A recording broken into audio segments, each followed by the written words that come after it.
Alors, c'est un des sujets qui monte quand on parle de cette réforme à venir des retraites. Est-ce que nos pensions peuvent-elles, oui ou non, vraiment baisser? On en parle avec vous, Xavier. Bonjour. Bonjour David. Xavier Timbaud, économiste et directeur principal de l'OFCE. Alors, c'est vrai qu'on avait reçu à l'époque, on avait commencé à en parler cet été, notamment avec Xavier Bertrand, qui avait un peu lancé le sujet aussi, ce n'était pas le seul, hein, ancien ministre du Travail, qui nous avait dit, voilà, attention, les pensions pourront baisser avec ce nouveau système unifié à points. Et c'est vrai que tout bêtement, mais rien que dans le mode de calcul, on parlera du poids dans le PIB des retraites, mais sur le mode de calcul, c'est vrai qu'aujourd'hui, on est sur les 25 meilleures années, dernières années, pas meilleures et dernières, dans le privé, 6 derniers mois dans le public. Là, si on fait le calcul sur l'ensemble de la carrière, même si c'est un système à points, sur l'ensemble de la carrière, inévitablement, la pension sera plus faible. Je veux dire, c'est mécanique, non? Sauf si derrière, il y a un coefficient pour rattraper les choses. Non, c'est pas si simple parce qu'il y a beaucoup de coefficients dans le système. Mais si on fait un calcul sur les 25 dernières surtout années ou sur l'ensemble de la carrière, c'est moins favorable. Non, c'est surtout dans votre sens qu'il faut prendre le problème. C'est-à-dire, il y a un allongement de l'espérance de vie. Donc, si l'âge de départ à la retraite reste constant, de plus en plus de gens à la retraite. Ouais. Et ça conduit, si le taux de remplacement reste constant, à une augmentation de la part des retraites dans le PIB. Ouais. Or, une des contraintes qui, a priori, est posée sur le système, oui, c'est on ne touche pas la taille du gâteau, ça restera à 14 points de PIB. Voilà, donc on n'augmente pas le taux de cotisation. Milliards.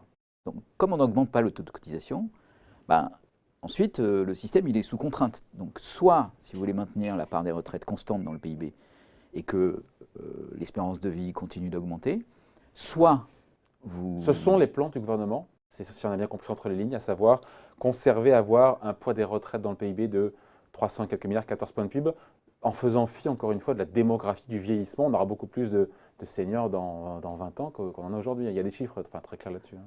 Oui, donc sous cette contrainte-là, le gouvernement a une équation l'équation des retraites, elle est presque très simple.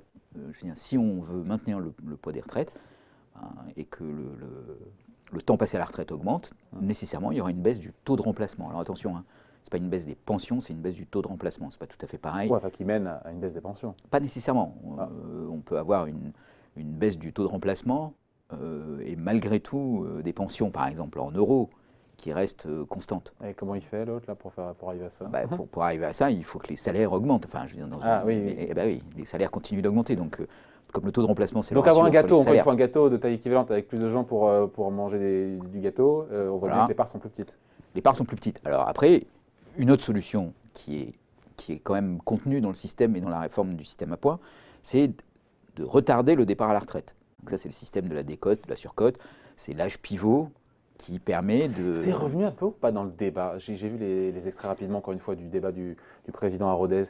J'ai le sentiment qu'il a remis un peu ça il l'a fait revenir dans le débat, alors, cette notion d'âge pivot, où finalement, si on part avant ou après, on a une des incitations financières à travailler plus longtemps. Il y a deux notions qui sont assez différentes dans leurs conséquences, mais qui, en termes de départ moyen à la retraite, conduisent aux mêmes choses, c'est l'âge pivot ou l'âge de départ à la retraite.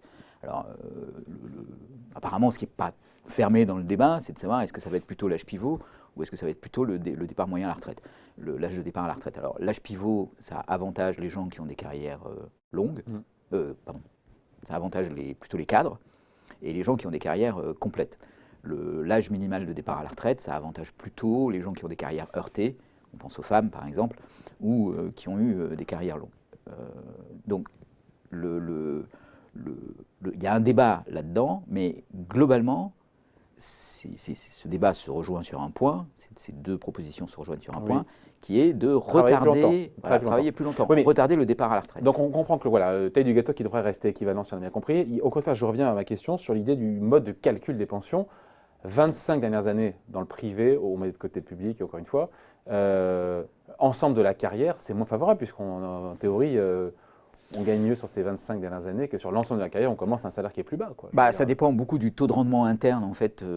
C'est un peu compliqué, mais ça dépend beaucoup du taux de rendement interne des euros cotisés. C'est-à-dire, si le taux de rendement interne est plus rapide que la progression de votre salaire...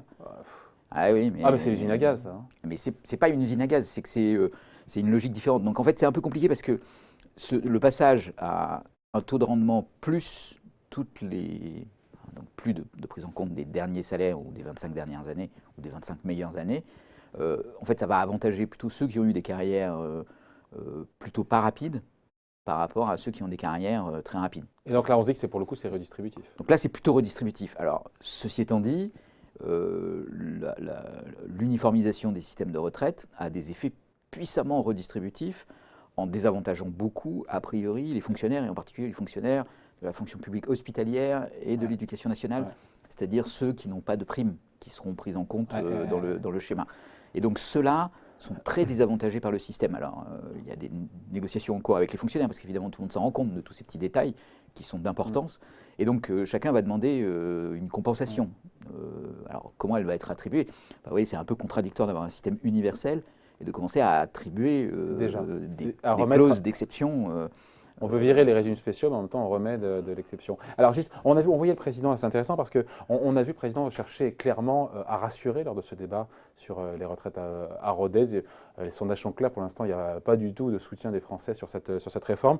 Et là, il a sorti de sa poche ces histoires de règles d'or qui pourraient s'appliquer à différents sujets, notamment sur le fait que la valeur du point, nous a-t-il dit, la valeur du point, c'est ce qui permet de transformer des points en euros, ne baisserait pas, comme ça a été le cas, comme ce fut le cas en Suède, et c'est pour ça qu'on se dit qu'il y a des précédents étrangers. Pourquoi ça ne marcherait pas aussi chez nous? Juste après la crise financière de 2008, il a fallu baisser la valeur du point. Et donc la valeur du point, nous a-t-il dit, serait indexée sur les salaires et non plus sur l'inflation. On se dit fin du débat ou on n'est pas convaincu? Alors oui, il y a plein de choses quand même. Alors, on nous dit la valeur du point ne peut pas baisser, et la valeur du point serait indexée sur les salaires. Alors, oui, c'est pas pareil, parce qu'on peut avoir une valeur du point qui est constante, qui n'est pas indexée sur les salaires, et qui conduit à une baisse du taux de remplacement. J'ai rien compris. Alors là, il m'a largué. Qui? Emmanuel Macron ou moi? Toi. Ah, alors non. Toi, bonhomme. C'est la valeur du point. Ouais. Ce qui permet à votre retraite de ne pas avoir un taux de remplacement qui baisse, c'est une valeur du point qui augmente. Exactement. Donc dire la valeur du point va être constant, ça ne vous met pas à l'abri d'une baisse du taux de remplacement. Mais en relatif. En relatif par rapport à la hausse des salaires. En relatif par rapport à la hausse des salaires, mais c'est bien ça. Pas dans l'absolu. Pas dans l'absolu. Ah. Ok, non mais d'accord. Donc pas dans l'absolu. Non, mais là c'est important. Là, de quoi est-ce qu'on parle? On parle de... Donc c'est important parce que effectivement, dire la valeur du point ne baissera pas, c'est donner une forme de garantie qu'il n'y aura pas d'ajustement brutal et massif comme il y a eu en Suède. On peut avoir une perte de pouvoir d'achat, mais pas une perte en euros sonnant et trébuchant. Voilà, donc on peut dire c'est déjà une garantie. Mais Elle fonctionne ou pas cette garantie? Parce que je lisais encore une fois le Figaro de ce week-end, j'ai des lectures saines, quand je me repose, il fait la tête. Non mais sérieusement, ils ont pris l'exemple de régimes obligatoires qui fonctionnent par points, notamment les médecins en 2012, qui ont vu leurs points baisser en expliquant que le système de retraite par points, ce n'était pas une garantie contre une potentielle baisse, encore une fois, des pensions, et donc il y avait des contre-exemples. Il y a des contre-exemples parce que le problème d'un système par points, c'est comment on calcule le point. Alors si on calcule le point de façon à atteindre l'équilibre du système, ce qui peut... C'est l'objectif. D'un certain... Alors oui, c'est l'objectif, mais c'est savoir, est-ce qu'on atteint l'équilibre tout de suite, l'équilibre dans le temps ou l'équilibre dans très longtemps. Vous voyez, donc si on dit l'équilibre dans très longtemps, on peut dire le point, on ne l'augmente pas pendant plusieurs années, et comme les salaires continuent d'augmenter, il y a un effet relatif qui joue et qui fait qu'on gagne, on grignote petit à petit. Ou on peut dire, non, on veut ajuster tout de suite. Donc il y a des régimes contributifs à points dans lesquels, effectivement, il peut y avoir un ajustement du système. Donc ça veut dire que c'est d'ailleurs le principe du système à points. On peut, en cas de besoin, si la situation financière est trop dégradée du système, on peut baisser le point. Donc il ne faut pas exclure que ça arrive. Donc je reviens à ma question. Sauf si on garantit que ça ne peut pas arriver. Est-ce que nos pensions de retraite peuvent ou pas baisser dans l'absolu et ou en relatif par rapport au coût de la vie? Moi, je n'arrive pas à y voir clair. On peut graver dans le marbre que le point ne va pas baisser. Ça ne garantit pas que le pouvoir d'achat... Ça, c'est des règles d'or que compte fixer le président. On peut le graver dans le marbre. Alors, après, ce qui est gravé dans le marbre peut être effacé. C'est-à-dire, c'est voté par une assemblée. Demain, une autre assemblée peut dévoter et changer cette règle-là. Mais on peut dire, on va inscrire dans le système cette règle-là. La valeur du point ne peut pas baisser. Ça ne garantit pas nécessairement que le point vous garantit un pouvoir d'achat ou un taux de remplacement constant. Donc il y a possiblement une perte de pouvoir d'achat, mais pas de baisse de sa pension. Voilà, après on peut mettre une garantie plus forte en disant on va indexer le point sur l'inflation de façon à ce qu'il n'y ait pas de perte de pouvoir d'achat. Indexer sur les salaires, nous dit le président. Indexer sur les salaires. Mais alors si on indexe sur les salaires... Qu'est-ce qui vaut mieux? Vaut mieux que ce soit sur les salaires ou sur l'inflation? Du point de vue du bénéficiaire du système de retraite, il vaut mieux évidemment sur les salaires. C'est sûr. Mais après, on perd toute possibilité d'ajustement des équilibres de l'assurance vieillesse par l'ajustement du point. Donc, il nous reste 2 minutes que je comprenne. Qui va fixer encore une fois ce point? Parce qu'apparemment, ça sera un collège composé de parlementaires, de partenaires sociaux, et donc le gouvernement n'aura pas la main pour fixer le point et on se dit effectivement, il ne pourra pas à sa guise, s'il souhaite faire des économies, baisser le point. Non mais ça c'est du cinéma. C'est-à-dire, le problème il n'est pas là. Le problème il est, vous donnez aux partenaires sociaux comme mission de gérer le point et de gérer l'équilibre du système de retraite sans avoir le droit d'augmenter les cotisations. Donc vous dites, donc la seule variable d'ajustement, débrouillez-vous, mais je veux dire, la seule façon que vous ayez de faire, c'est soit de retarder le départ à la retraite, donc en augmentant l'âge d'activité, enfin la période d'activité, donc en reculant l'âge de la retraite, soit vous allez diminuer le taux de remplacement. Par ailleurs, si on répond à la question, il n'y a pas besoin de se faire peur en se disant qu'avec ce système de retraite à points, on aura une baisse en absolu de sa pension. Elle pourra croître moins vite que l'inflation. Pas nécessairement, mais surtout, ça veut dire qu'on a évacué la possibilité d'augmenter les taux de cotisation. Je veux dire, il y a de plus en plus de seniors dans la société. On pourrait imaginer que la part des retraites puisse augmenter dans le PIB. On a le choix, il y a plusieurs leviers. Il y a soit les cotisations, soit le fait de travailler plus longtemps. En tout cas, là, ce levier-là, augmenter la part des retraites dans le PIB, a priori, et c'est ça toute la contrainte en fait que va poser le système à points, c'est ce levier-là, il est fermé. Et donc on laisse uniquement l'ajustement par soit le taux de remplacement, soit l'âge de départ à la retraite. Voilà, donc il faudra travailler plus longtemps, d'ailleurs il l'a redit le président. Et donc il faudra travailler plus longtemps si on accepte cette contrainte du taux de cotisation constant. On peut très bien dire, ah ben non, on veut relâcher la contrainte financière. Oui, mais ça c'est pas dans le plan. Je crois comprendre que c'est pas dans le plan. Ah, c'est pas dans le plan de Macron, mais Macron n'est pas éternel. C'est pas un débat qu'on peut évacuer. Du mal. Non, mais il faut bien comprendre d'où vient le... Non, pas du tout. Il faut bien comprendre d'où vient le débat, justement. Le débat aujourd'hui, il vient sur ce point-là.